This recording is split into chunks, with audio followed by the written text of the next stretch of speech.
حضرت سلیمان علیہ السلام، قدرت، اطاعت اور تقدیر کا عظیم سبق۔ دنیا کی تاریخ بڑے بڑے بادشاہوں کے قصوں سے بھری پڑی ہے۔ کہیں فتوحات کا ذکر ہے، کہیں محلات کی شان و شوکت، اور کہیں طاقت و اختیار کی داستانیں۔ مگر تاریخ میں ایک ہستی ایسی بھی گزری ہے جسے صرف بادشاہت ہی نہیں بلکہ نبوت کا عظیم مرتبہ بھی عطا ہوا۔ وہ ہستی تھیں حضرت سلیمان علیہ السلام، جنہیں اللہ تعالیٰ نے ایسی سلطنت دی جو نہ ان سے پہلے کسی کو ملی اور نہ ان کے بعد۔ اللہ تعالیٰ نے حضرت سلیمان کو انسانوں، جنات، پرندوں، جانوروں، حتیٰ کہ ہوا تک پر اختیار عطا فرمایا۔ ہوا آپ کے حکم سے چلتی، جنات آپ کے تابع رہتے اور پرندے آپ کے لشکر کا حصہ ہوتے۔ یہ سب اللہ کی خاص عطا اور آزمائش تھی۔ ملکہ بلقیس اور اڑنے والا تخت۔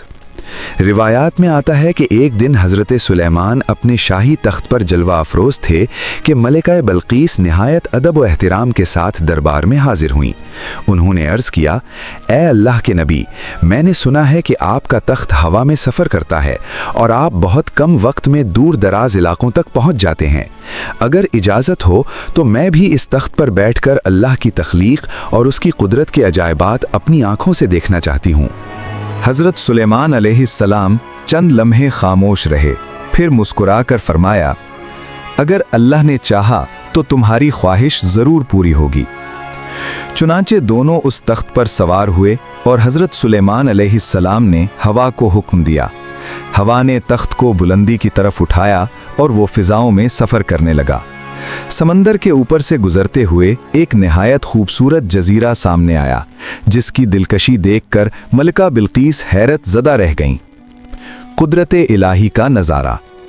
جزیرے پر رنگ برنگے پرندے، نایاب جانور اور شفاف پانی میں تیرتی حسین مچھلیاں نظر آئیں۔ ملکہ بلقیس بے اختیار بول اٹھیں، اے پروردگار، تیری بنائی ہوئی دنیا کتنی حسین ہے۔ اسی لمحے حضرت سلیمان علیہ السلام کی نظر آسمان میں اڑتے ہوئے پر والے گھوڑوں پر پڑی۔ وہ نہایت تیز رفتار اور انتہائی خوبصورت تھے۔ حضرت سلیمان علیہ السلام انہیں دیکھتے ہی رہ گئے، مگر وہ پل بھر میں نظروں سے اوجھل ہو گئے۔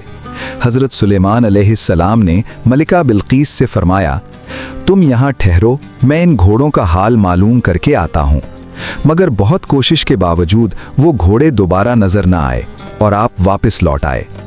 جنات اور شمدون کا واقعہ۔ اگلے دن دربار میں علماء اور دانا لوگ موجود تھے۔ حضرت سلیمان علیہ السلام نے ان سے ان گھوڑوں کے بارے میں سوال کیا۔ سب نے لا علمی ظاہر کی، البتہ جنات کے بادشاہ کا ذکر آیا۔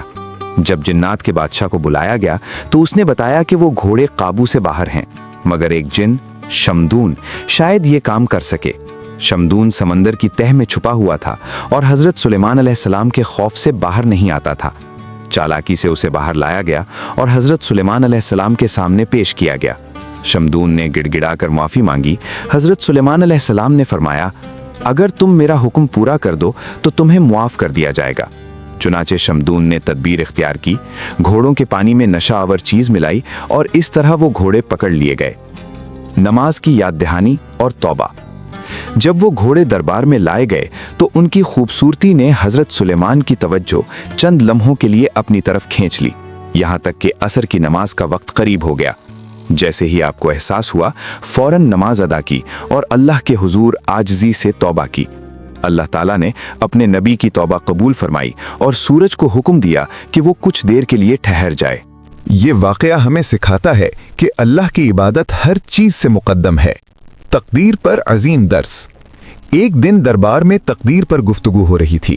ایک طاقتور جن نے دعویٰ کیا کہ وہ انسان کی تقدیر بدل سکتا ہے۔ حضرت سلیمان علیہ السلام نے فرمایا، تقدیر اللہ کے حکم سے ہوتی ہے، کوئی اسے بدل نہیں سکتا۔ جن نے وقت مانگا اور ایک لڑکی کو اغوا کر کے برسوں قید رکھا، مگر آخرکار حالات ایسے بنے کہ اسی لڑکی کا نکاح اسی شخص سے ہوا جس سے اس کی تقدیر میں لکھا تھا۔